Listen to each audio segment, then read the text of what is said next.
মনে রাখবেন, যার ধন আছে বেশি সে বড় লোক নয়, যার একটা সুন্দর মন আছে, অন্তরে ঈমান আছে, সেই হচ্ছে সবচাইতে বড় লোক। সুবহানাল্লাহ।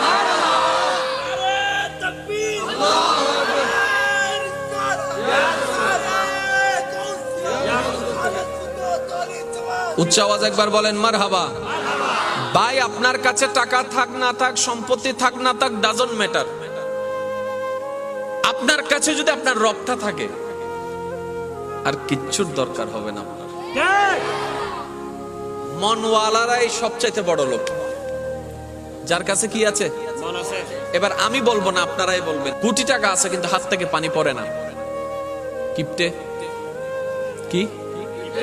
আরেকজন ডেলি 100 টাকা কামায় কিন্তু 50 টাকা মানুষের জন্য খরচ করে। এবার বলেন, বড় লোককে 1 কোটি টাকা ওয়ালা নাকি 100 টাকা ওয়ালা? কেন?